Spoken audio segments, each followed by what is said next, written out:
Hello ladies and gentlemen, Steven here from the channel Redolescence, and thank you so much for tuning in. And in this episode, we're going to be talking about a fragrance by the company Dua Fragrances. This one is called Vetivero, so stay tuned.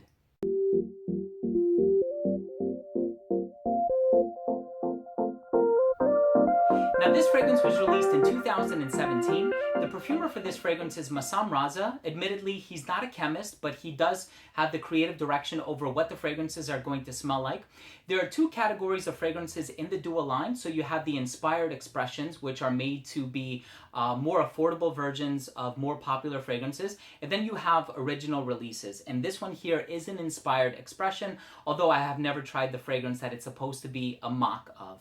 Now, Dua is Arabic and it means prayer. And let's go ahead and start off the review by taking a closer look at the presentation. So the presentation for this fragrance is pretty simple. It's actually just a stock bottle and it has a DIY label on it.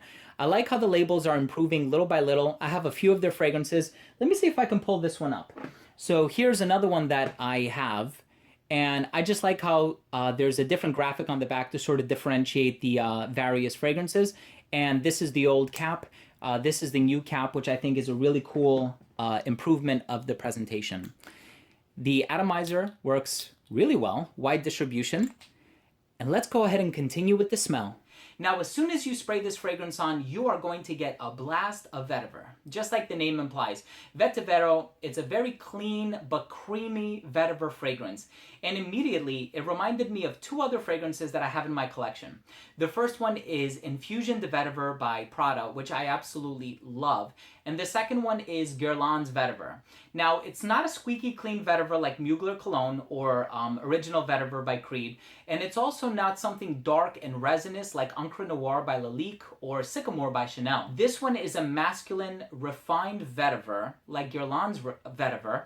And it has a clean quality in the background, very akin to Infusion de Vetiver by Prada.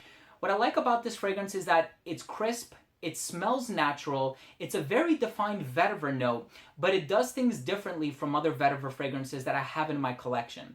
Despite the fact that it does bear resemblance to some other fragrances that I've tried, those fragrances, especially the Infusion de Vetiver, are kind of hard to come across, especially with the newest formulations, and I know the price is on the pricier side.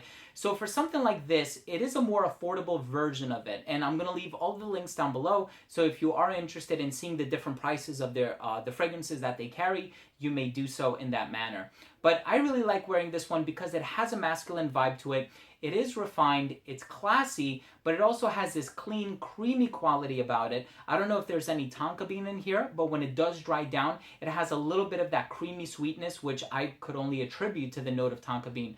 All in all, I think this is a really well done scent, and I look forward to wearing this a lot more, especially in the hotter months. So let's go ahead and finish things off with my overall assessment. Now, in terms of the uniqueness and the overall smell, this isn't a unique scent in the sense that it is an inspired expression. However, none of them claim to be 100% similar to the fragrance that they're replicating. So I don't know where this stands, if it's 90 or 95%. I personally have never tried the fragrance that it's supposed to be a dupe of, but for this one, it does smell pretty darn good. Now, the overall smell, really pleasant. My wife really liked it. It lasted a really long time, and I even got a couple of compliments from it. As far as the vetiver fragrance is concerned, it's very natural smelling, and I quite like it. I look forward to wearing it a lot more, especially in a suit and tie. Longevity on this one was monstrous, and I'm not just saying that. It is a high concentration. I got 8+ hours on my skin. Projection was really good for about 2 hours, and then it sat closer to the skin, but it didn't become a skin set up until the 6.5 to 7 hour mark. Versatility on this one is really good. I think you can wear it in the colder weather because it performs so well, but you can also pull this off in the hotter weather because of the compositional nature of vetiver, and the lighter notes are just something that I would prefer to wear in the hotter weather. I think this is a unisex release. Anybody of any sex, anybody of any age can wear this one. And I would personally wear this one dressed up because it has a refined quality about it. But if it's something that you can afford to wear casually, then please be my guest. Wear this one casually. Last up, we have presentation. I'm not too crazy about the presentation. I like how they're constantly adding little things left and right, whether it's changing the cap or putting it in a nice little wooden box. So I think the presentation is improving little by little. And overall, if I had to give this a final assessment, I would say that I really like this scent. Borderline love this scent. I don't know if I would say it's one of my favorites though, but that's only because vetiver as a note is not one of my favorite notes. But as far as the construction of this one goes, I think it is really well done. I think it has a very pleasant and friendly nature about it. And if you are a fan of vetiver, I would highly check this one out if I were you. So once again, I'm going to leave the links down below. And I want to thank you guys so much for tuning in. That was my review on Vetivero by Duo Fragrances.